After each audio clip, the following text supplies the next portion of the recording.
자, 오늘부터는 다시 우리가 제자훈련 교재 예수님의 사람 계속해서 나가도록 하겠습니다. 작년에 5단원까지 마무리가 됐어요. 혹시 기억하시는 분 계세요? 이런 거는 잊어주셔야 목사가 할 맛이 나는 것입니다. 어쨌든 그랬습니다. 그리고 오늘부터는 이제 6단원 주님의 음성 듣기에 대해서 몇 주에 걸쳐 나누겠습니다. 오늘은 그 일관돼 열심보다 중요한 순종이라는 제목으로 그 내용을 우리가 이제 교재를 중심으로 나누려고 합니다. 여러분, 우리가 신앙생활을 하는데 중요한 게 뭘까요? 열심입니까? 순종입니까? 뭘까요? 이게 애매하죠, 그죠? 꼭 이런 거 질문하는 목사는 참 야속해요, 그죠? 고민하실 필요 없어요. 둘 다 중요합니다. 둘 다 중요해요. 열심도 중요하고 순종도 중요합니다. 열심 정말 중요하지요. 하나님은 우리가 신앙생활 하는데 열심 없이 신앙생활 하는 거 기뻐하지 않습니다. 왜냐하면요, 하나님의 체질 자체가, 이런 말씀을 드린 게 하나님께 좀 죄송스러울지 모르겠는데, 하나님 자신이 열심으로 똘똘 뭉치신 분이에요. 구약 성경을 보다 보면 하나님의 열심히 이루신다라는 표현들이 많이 등장합니다. 그러니까 하나님의 열심에 대해서 구약이 굉장히 중요하게 말을 합니다. 하나님의 구원은 다 하나님의 열심에 의해서 이루어진다는 것이에요. 그 중에 한 구절만 우리가 한번 살펴봅니다. 에스겔서 39장 25절 말씀, 우리 다 한번 같이 읽겠습니다. 시작. 그러므로 주 여호와께서 이같이 말씀하셨느니라. 내가 이제 내 거룩한 이름을 위하여 열심을 내어 야곱의 사로잡힌 자를 돌아오게 하며 이스라엘 온 족속에게 사랑을 베풀지라. 아멘. 하나님이 그냥 심심해서 우리에게 구원을 베푸시고 우리를 돌아오게 하고 우리에게 사랑 주시는 것이 아니라는 거예요. 하나님이요, 열심을 내시는 거예요. 그 전능자께서 그냥 손 하나만 까딱해도 될 일인데 어떻게 표현해요? 열심을 내신다라고 표현하는. 하나님 자신이 열심의 분이십니다. 또 신약 성경으로 넘어오게 되면 우리에게 열심을 내라라고 명령하고 있어요. 여러 구절에서 얘기합니다. 우리 두 구절만 한번 보고 넘어가겠습니다. 로마서와 요한계시록입니다. 먼저 로마서 말씀 시작. 부지런하여 게으르지 말고 열심을 품고 주를 섬기라. 네. 또 요한계시록 3장 19절 시작. 무릇 내가 사랑하는 자를 책망하여 징계하노니 그러므로 네가 열심을 내라 회개하라. 사랑하기 때문에 하나님이 주님이 책망하시는데 뭐예요? 열심을 내라는 거예요. 사랑하기 때문에. 그러므로 우리가 예수님을 구주로 믿고 하나님의 자녀가 된 신분으로 신앙생활을 한다면 열심을 내는 것은 마땅합니다. 그런데 조심해야 될 게 있어요. 열심만 있으면 망합니다. 열심만 있으면 망해요. 열심은 우리 신앙생활에 반드시 있어야 되지만 이 열심보다 더 중요한 게 있습니다. 열심보다 더 중요한 이게 뭡니까? 바로 순종인 거예요. 순종이 무엇보다 먼저 우리의 영적인 체질이 되지 않으면 그 좋은 열심이 도리어 화가 됩니다. 화가 돼요. 저는 모태신앙으로 자랐습니다. 그리고 제 모교회가 꽤 큰 교회였어요. 성도가 그래도 한 4, 5천 명 되는 교회였습니다. 그러니까 굉장히 많은 성도들을 볼 기회가 있었어요. 거의 30대 초반까지는. 그리고 또 교회에서 열심히 또 사역을 했기 때문에 많은 분들을 만났습니다. 제가 그러면서 자연스럽게 알게 되는 게 있어요. 그 뒤로도 계속 또 신앙생활을 했고 또 교회에서 많은 분들을 봤는데, 근데 이상하게 교회를 오래 다니신 분들 중에 무기력하고 게으르고 시험에 자주 들고 불평불만이 많고 쓴뿌리와 올무에 묶여 사는 성도들이 심심치 않게 보이는 거예요. 오래 다니신 분인데. 근데 이제 제가 계속 모태에서 오래 봤으니까, 그분들 오래 봤잖아요. 그러니까 아는데 그분들이 처음부터 그랬던 분들이 아니더라라는 거예요. 한때는 그 누구보다도 교회와 주님을 향한 사랑과 열정이요, 아주 하늘을 찔렀던 분들이었습니다. 정말 누구보다 주님을 사랑하고 교회를 사랑해서 자신의 시간과 물질과 체력을 다 바쳐서 정말로 열심히 섬겼던 분들이었습니다. 너무너무 귀했던 분들이죠. 근데 이런 귀하셨던 분들인데 이분들이 어느 순간 보니까 섭섭이가 되어 계셨고 투덜이가 되어 계셨고 싫어쟁이가 되어 계셨고 외톨이가 되어 있더라 이거예요. 왜 이렇게 됐을까요? 나중에 돌이켜서 제가 이제 신학을 하고 목회 현장에 있으면서 이제 이렇게 돌이켜 보고 나서 보니까 결국엔 열심만 가지고 신앙생활을 했기 때문이었습니다. 여러분, 이제 새로 신앙생활을 시작할 때 막 교회 오는 게 좋아져요? 예수 믿는 게 좋아져요? 그러면 사람은 자연스럽게 뭐 하느냐? 열심을 냅니다. 교회 오는 게 좋고 예수 믿는 게 좋아지면요, 열심을 낼 수밖에 없어요. 이게 성령님이 주신 자연스러운 마음입니다. 그래서 막 이것저것 이제 교회 일을 즐겁게 참여합니다. 아주 그냥 봉사 열심히 합니다. 이제 그러면 교회 안에서 인정을 받게 되죠. 이제 훌륭한 성도 왔다. 그러면서 막 교인들도 좋아합니다. 박수를 쳐줍니다. 그럼 이제 교회는 기뻐하면서 듬직한 성도가 세워졌구나 하면서 일을 더 많이 맡겨요. 어쩔 수 없어요. 열심히 하는 사람한테 교회가 일을 자꾸 주는 그런 분위기들이 가지요. 그러면 이제 막 훈련도 받고 뭣도 하면서 평신도 리더 자리까지 올라갑니다. 자, 그런데 이때부터 슬슬 이제 문제가 생기더라는 거예요. 나는 잘해보고 싶어서 열심을 내고 그러면서 나에게 주어진 어떤 그런 권위 속에서 그 자리 속에서 이것저것 뭐 시도도 하고 도전도 해봅니다. 그런데 주위에서 안 도와줘요. 우리 다 이렇게 교회 생활 많이 해봤지만 이게 내가 열심히 한다고 해서 주위에서 와 으쌰으쌰 하는 게 아니잖아요. 그죠? 때로는 쉽지 않습니다. 나 혼자 열심히 하는 것처럼 보일 때도 있습니다. 그리고 안 도와주면 그나마 나은데 내 의견에 반대하는 교인들도 생깁니다. 자꾸 태클을 거는 거예요. 또 내가 열심히 봉사한 일에 대해서 이제 이러쿵 저러쿵 뭐 말이 나와요. 막 비난하는 소리, 나를 정죄하는 소리, 왜 일을 그따위로 했냐, 저거 누가 했냐, 막 이런 소리들이 이제 들려오기 시작하는 거예요. 그리고 결정적으로 막 한때는 그렇게 장하다고 그렇게 잘한다고 칭찬해주던 목사님이라든가 뭐 장로님이라든가 뭐 권사님들이 이제는 막 이렇게 뭔가 이렇게 나를 보는 게 영 옛날 같지 않아요. 칭찬하는 소리도 없어요. 그리고 말하는데 꼭 혼나는 말투로 자기한테 얘기가 거는 것 같아요. 이러면 이제 마음이 힘들어져요. 그리고 교회 일을 많이 하다 보면 리더 자리에 앉다 보면 이 초창기 때는 아직 교회 일을 그렇게 하지 않을 때는 안 보이던 이 교회의 속내가 보입니다. 교회 깊은 곳까지 다 보이는 거예요. 그래서 목사의 부족한 면들도 보이고 항존직들 자리 직분 있다는 분들의 좋지 않은 모습들도 보이기 시작하고 교회 뭐 행정하는 거 이런 것들에 좀 미성숙한 부분들 막 이런 것들도 막 눈에 들어오기 시작하고 보이는 거예요. 그만큼 책임이 많아지고 자리가 높아지면 다 보입니다.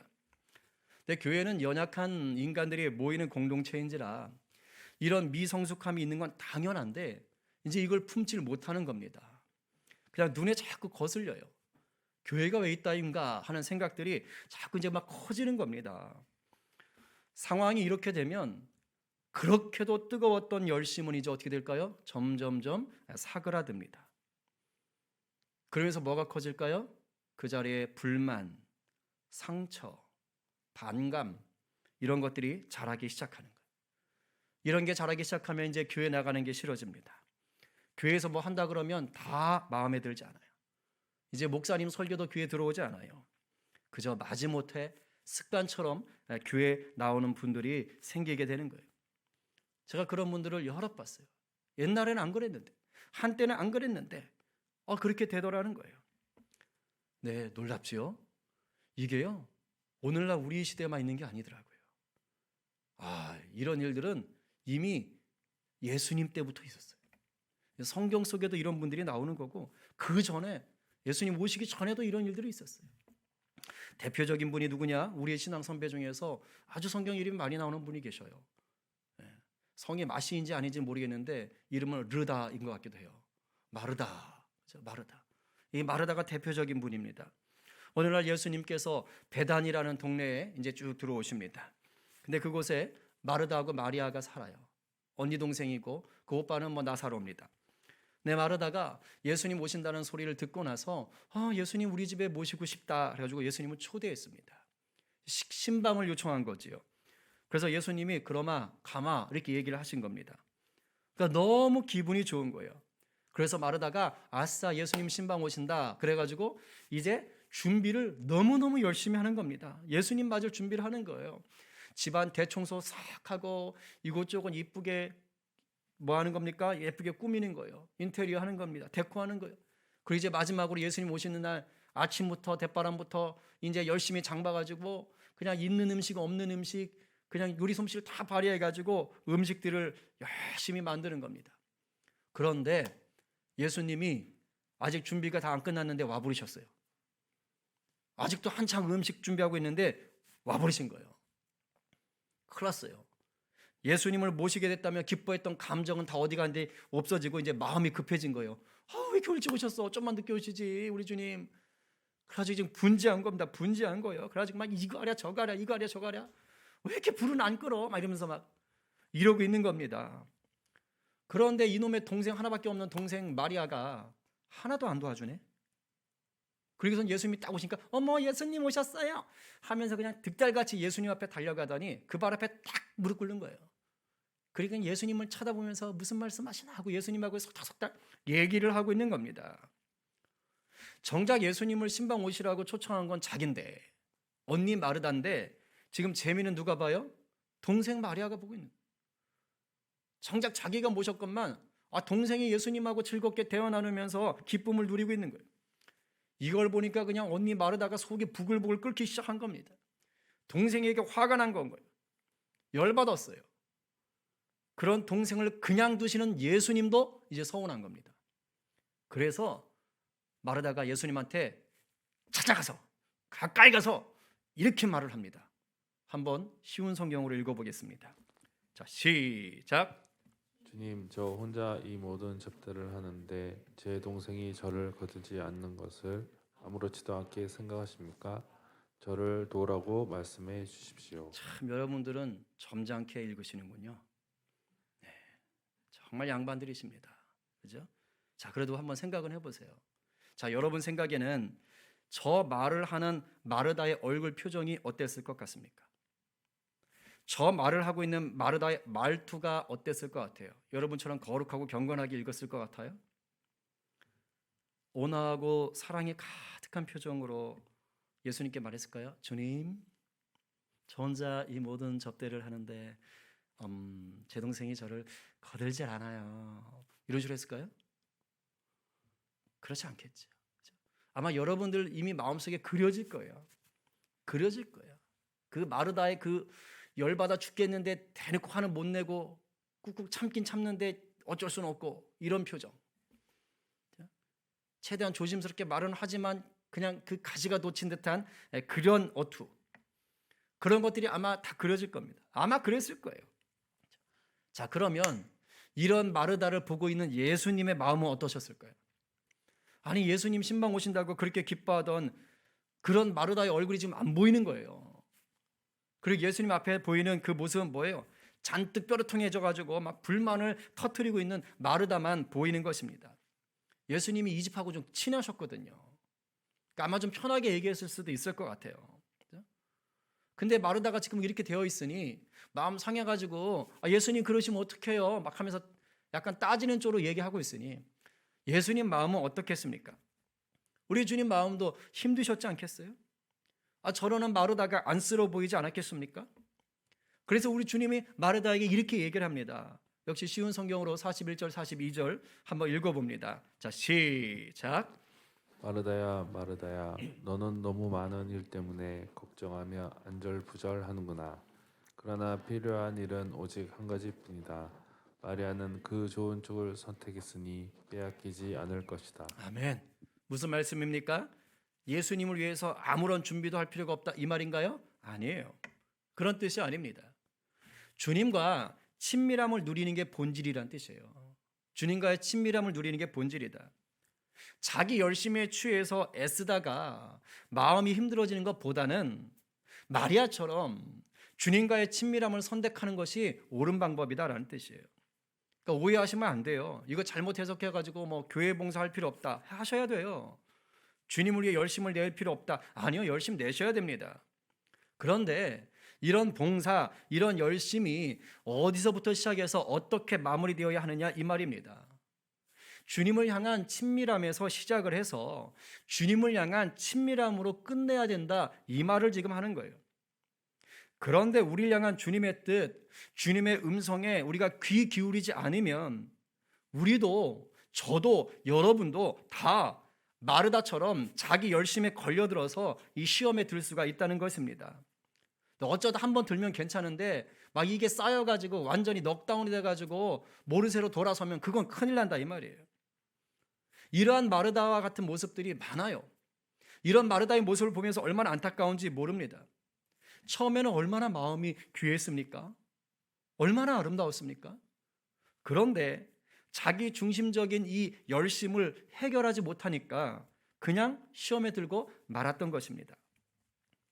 혹시 우리들 중에 우리의 열심이 이런 식으로 열매 맺는 것을 원하시는 분 계십니까? 아무도 없을 거예요. 아무도 없을 거예요. 그렇습니다. 우리의 신앙생활이 이런 식으로 흘러가서는 안 되죠. 이렇게 무너지라고 우리 주님이 우리 마음에 은혜의 불을 붙여주셨는 줄 아세요? 아니라니까요. 주님 우리에게 은혜의 불을 붙여주실 때는 이렇게 열심히 되다가 무너지라고 주신 게 아니에요. 주님은 아름다운 꽃을 피우기 원하시는 거예요. 자, 그럼 어떻게 해야 우리가 한결같은 열심으로 우리 주님을 기쁘시게 하는 성도가 될 수 있겠습니까? 그것은요, 주님께 순종하는 법을 익혀서 그 순종함이 우리 삶의 영적 체질이 되어야 되는 거예요. 주님께 순종함이 내 삶의 영적 체질, 즉 내 자아의 힘으로 달려가던 그런 열심을 이제는 주님의 음성을 듣고 달려가는 열심으로 바꾸는 겁니다. 바꾸는 거예요. 그전까지는 내 자아의 목소리 들었다면 이제는 주님의 음성 듣고 달려가는 열심인 거예요. 초대교회에 이런 좋은 본보기가 하나 나옵니다. 오순절 성령 강림한 사건 이후에 이제 초대교회가 막 폭발적으로 부흥을 하는 거예요. 막 사람들이 계속해서 몰려듭니다. 그런데 주님의 말씀에 한눈을 팔게 되자 초대교회 안에 문제가 생긴 거예요. 사도행전 6장 1절부터 4절 말씀인데 조금 길지만 한번 같이 읽어보겠습니다. 자, 우리 쉬운 성경입니다. 자, 6장 1절부터 자, 시작. 날이 갈수록 제자들의 수는 늘어만 갔습니다. 그 무렵에 그리스어를 사용하는 유대인들이 히브리어를 사용하는 유대인들에게 불평을 늘어놓았습니다. 그것은 히브리어를 사용하는 본토 유대인들이 매일 음식을 나눠줄 때 그리스어를 사용하는 유대인 과부들에게는 관심을 쏟지 않아 그들이 배급을 제대로 받지 못했기 때문입니다. 그래서 12사도가 제자들을 모두 불러서 말했습니다. 음식을 나눠주는 일 때문에 우리가 하나님의 말씀을 가르치는 일을 소홀히 하는 것은 옳지 않습니다. 그러니 형제 여러분, 여러분들 중에서 성령과 지혜가 충만하다고 인정받은 사람 7명을 뽑으십시오. 그 사람에게 이 일을 맡기고 우리는 기도하는 일과 하나님의 말씀을 가르치는 일에 온 힘을 기울이겠습니다. 아멘. 지금 4절에서 말하는 이 기도하는 일과 하나님의 말씀을 가르치는 일에 온 힘을 기울이겠다. 이게 무슨 뜻입니까? 주님의 음성을 듣는 일이에요. 주님 음성 듣고 주님 뜻을 분별하는 일에 올인하겠다, 이 말입니다. 사도들이 이제 초대교회 교인들이 늘고 막 일이 많아지니까 주님의 음성을 듣는 일에 소홀히 했던 모양입니다. 그 결과 구제라는 그 귀하고 아름다운 사역에 뭐가 온 거예요? 금이 가기 시작한 거예요. 먹구름이 끼기 시작한 거예요. 그 귀한 사역에 주님의 음성을 듣는 일에 우선순위를 두지 않으면 결국 이렇게 되는 것입니다. 그런데 정말 다행히도 12사도들은 문제를 바로 알고 시정한 거예요. 구제하기를 포기한 것이 아닙니다. 그 구제 사역이 더욱 은혜로울 수 있도록 이제 본질을 붙잡은 거예요. 구제하는 사역은 7 집사를 뽑아서 그분들에게 맡기고 이제 사도들은 영적인 중심을 잡기 위해 자기들이 오직 기도와 말씀에 전념하기로 한 것입니다. 주님의 음성을 듣고 순종하는 일에 최고의 우선순위를 먼저 둔 거예요. 공동체 안에서. 이렇게 즉시 조치를 취했기 때문에 초대교회는 무너지지 않고 계속해서 성장하면서 그 박해 속에서도 스데반 이후에 박해가 오잖아요. 그 박해 속에서도 살아남아서 복음을 땅끝까지 증거해 나갈 수가 있었던 것입니다. 여러분, 그렇습니다. 주님의 음성, 주님의 말씀에 순종하는 훈련이 먼저 돼야 되는 거예요. 그래야 주님을 향한 열심도 변질되지 않고 계속해서 타오르는 것입니다. 그러기 위해서는 무엇보다도 내 주님과 가까워져야 돼요. 주님과 날마다 걸어가셔야 돼요. 동행하셔야 됩니다. 주님과 인격적인 관계를 누리는데 여러분의 삶의 우선순위를 두셔야 되는 거예요. 교회 봉사도 좋고 여러분들의 전공을 살리는 일도 좋고 직장일 다 좋습니다. 중요합니다. 하셔야죠. 그것도 다 주님과 함께하는 거예요. 근데 그 모든 상황들 속에서 내 주님의 음성 듣는 일에 초점을 맞추셔야 된다는 거예요. 예수님이 부활 후에 하늘로 승천하셨다고 해서 우리와 함께 안 계신 게 아닙니다. 성령님을 보내셔서 여전히 우리와 함께 계십니다. 예수님을 구주로 고백한 모든 성도들 안에 머물고 계시는 거예요. 믿으십니까? 아멘이지요. 그런데요, 이게 분명한데요, 내 자아가 십자가 위에서 죽었다는 것을 모르면, 예수 믿을 때 이미 다 죽어버렸는데 그것을 모르면 내 안에 머물게 계신 내 주님의 음성을 제대로 들을 수가 없는 거예요. 왜일까요? 자꾸 내가 내 자아의 소리를 더 크게 들으려고 하는 거예요. 내 자아가 죽었다는 것을 인정하지 않으면요, 계속 그 소리를 들으려고 해요. 내 안에 있는 내 소리를 더 크게 듣는 거예요. 그러니까 주님 소리가 안 들리는 것입니다. 우리 교회 핵심가치 첫 번째가 친밀함인 이유가 있어요. 친밀함이 이유가 있다고요. 주님과의 친밀함을 놓치면 결국엔 내 열심만 가지고 신앙생활을 하게 되고 마지막에 가서는 그 열심조차도 다 내버리더라, 이 말입니다. 그래서 친밀함 제가 그러는 거예요.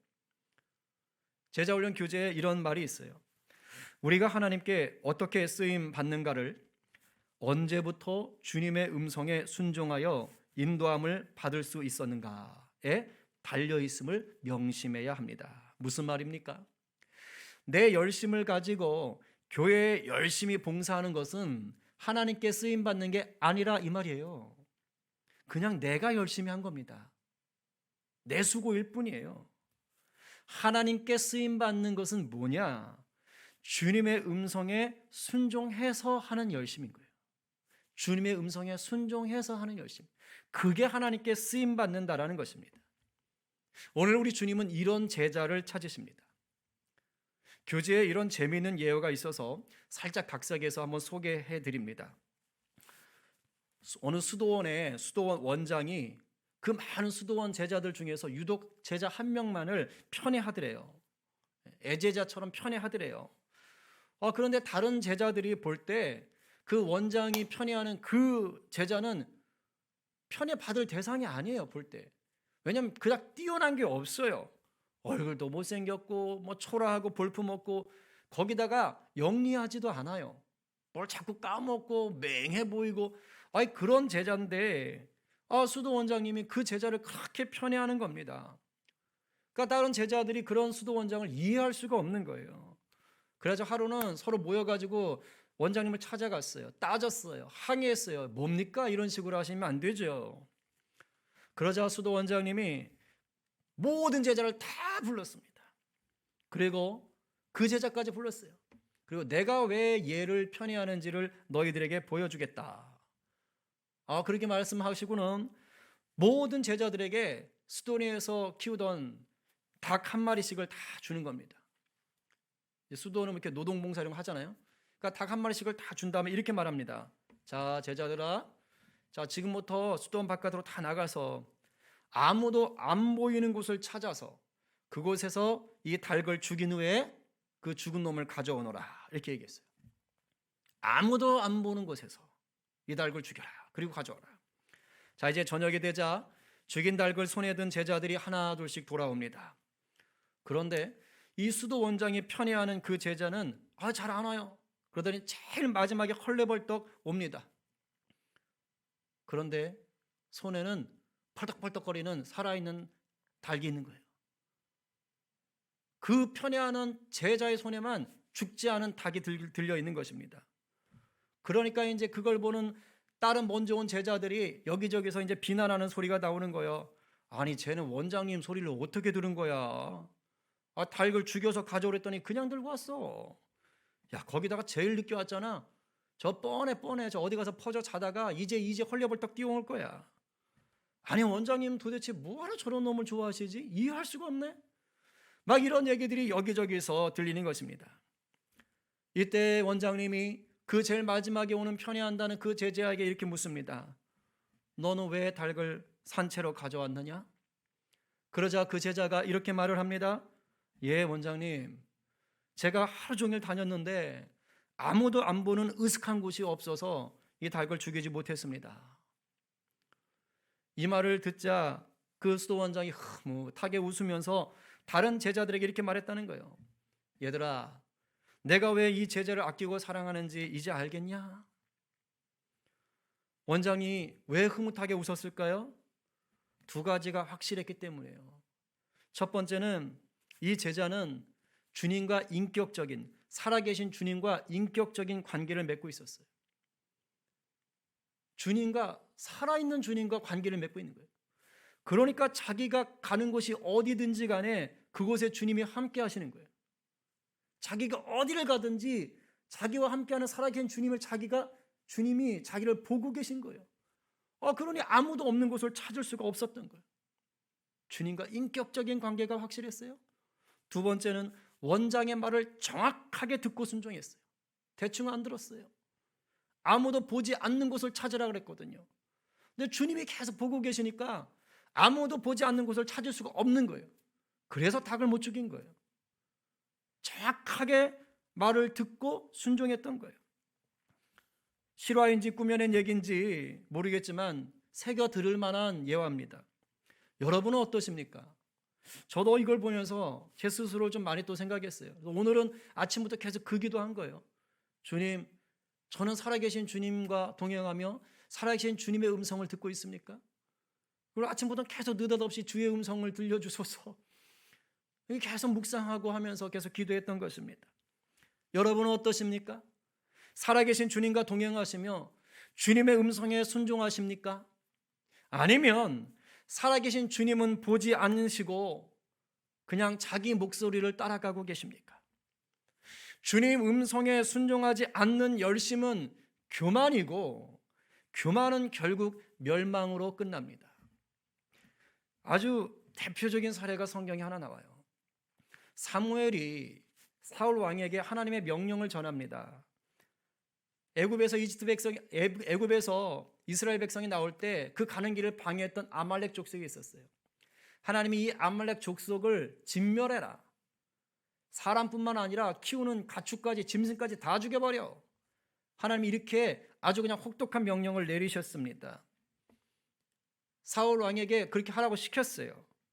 그런데 사울 왕이 그 명령을 따르지 않았습니다. 사울과 그의 군대는 아각만은 죽이지 않고 살려주었습니다. 여기서 아각은 그 왕입니다. 왕. 그리고는 제일 좋은 양과 살찐 소와 양뿐만 아니라 그 밖에 모든 좋은 동물들도 살려주었습니다. 죽이려 했는데 안 죽인 거예요. 사울과 그의 군대는 그 동물들을 죽이기를 좋아하지 않았습니다. 그리고 뭘 죽였느냐? 그들은 약하거나 쓸모없는 동물들만 죽였습니다. 하나님이 명령하셨는데 자기 멋대로 요리한 거예요. 정확하게 듣지 않았어요.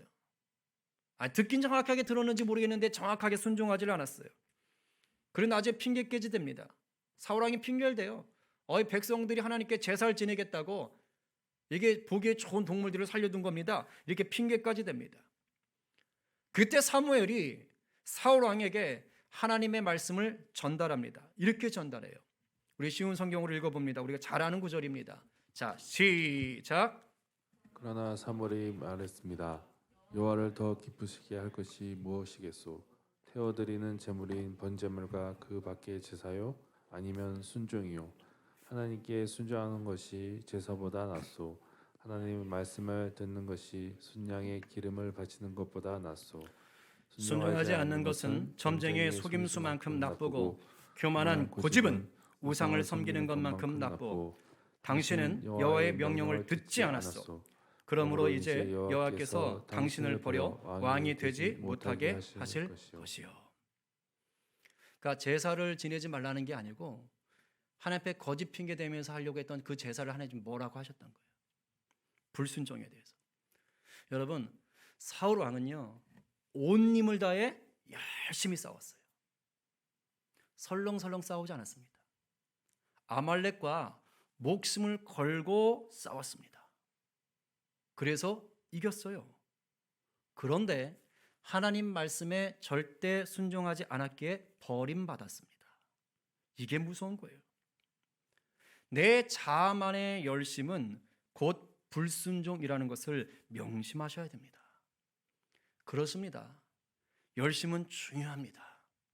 그러나 더 중요한 것은 그 열심을 아름답게 만들어주는 순종입니다. 저와 여러분 모두가 날마다 우리 주님과 친밀함을 누림으로 우리 주님 음성에 순종하며 주님이 주시는 힘으로 열심히 신앙생활하는 복된 성도 되시기를 간절히 축원합니다.